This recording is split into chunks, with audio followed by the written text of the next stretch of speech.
Assalamualaikum warahmatullahi wabarakatuh.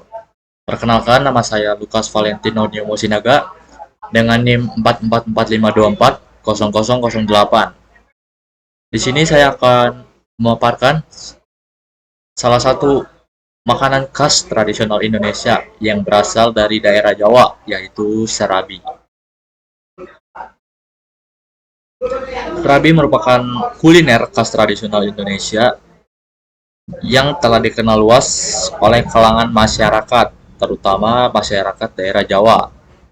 Makanan ini terbuat dari bahan dasar tepung beras, santan, dan gula, yang kemudian dimasak dalam sebuah cetakan khusus mirip dengan cetakan pancake yang kecil.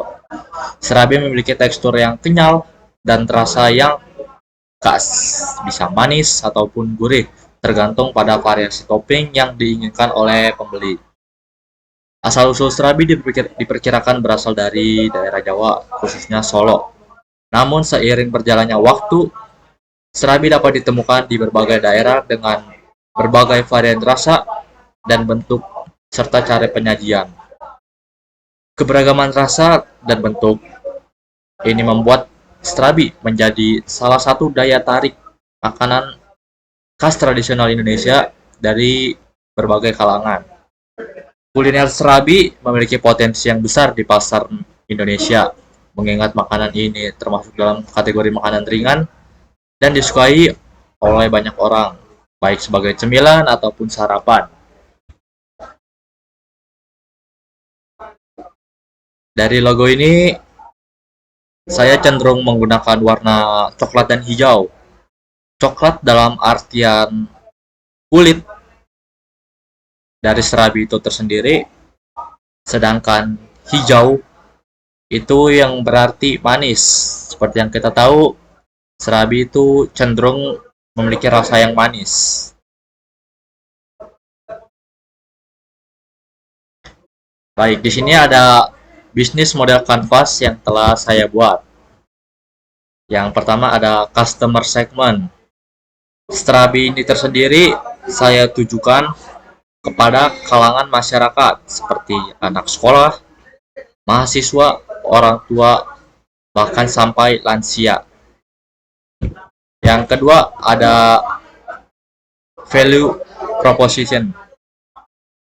Itu menyangkut harganya yang terjangkau, bahan baku yang disediakan berkualitas, serta pengalaman menyenangkan ketika membeli serabi. Selanjutnya ada channels. Channels di sini saya menggunakan media sosial seperti Instagram, WhatsApp, atau bahkan YouTube. Selanjutnya ada customer relationship. Ini bagaimana cara kita membangun hubungan dengan customer yang membeli. Kita bisa menggunakan promosi atau self-service, seperti memberikan pelayanan yang membuat pembeli itu nyaman setelah membeli di sini. Selanjutnya ada revenue stream. Untuk pendapatan tersendiri, kita mendapatkan biaya atau untung dari penjualan produk serabi ini. Lalu dari iklan yang telah disebarkan lewat sosial media tadi, serta aset sale. Aset sale dalam artian ketika kita masuk serabi dan alat atau barang-barang yang digunakan itu sudah tidak layak atau tidak dapat digunakan sebagaimana mestinya, kita bisa menjual ulang atau menukarkannya. Lalu ada key resource.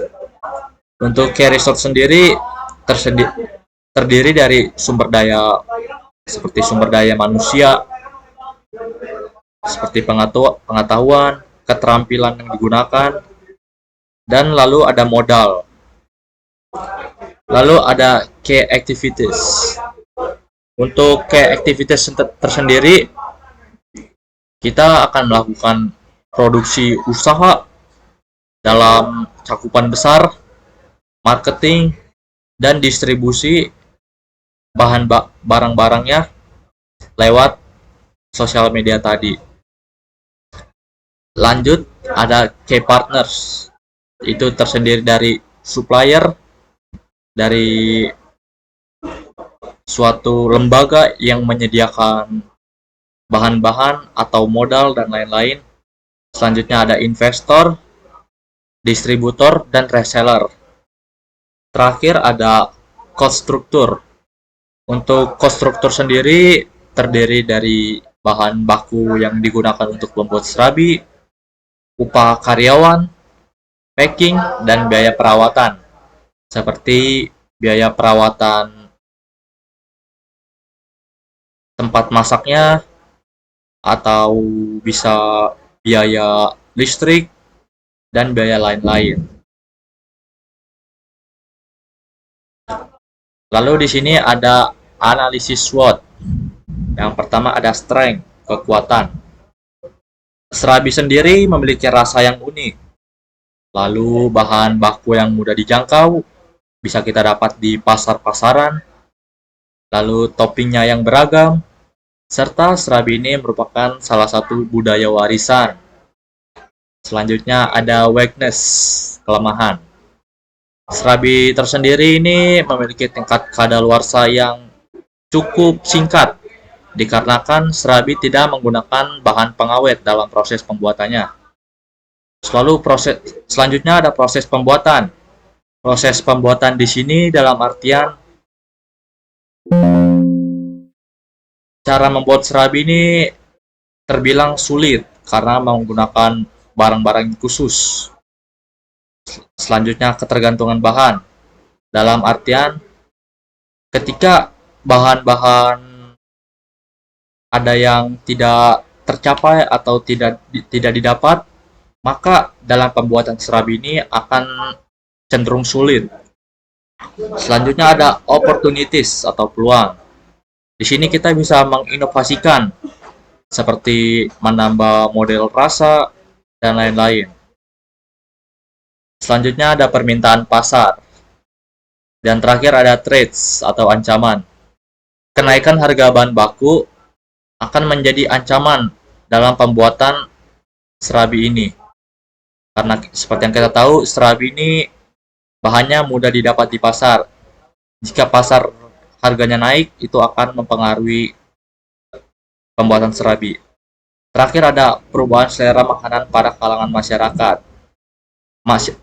Makanan yang ada pada zaman ini mulai berkembang, sehingga rasa yang diinginkan oleh pembeli itu cenderung berbeda-beda. Oleh sebab itu, bisa saja serabi ini terancam hilang karena selera masyarakat yang berubah. Kurang lebihnya seperti itu. Sekian.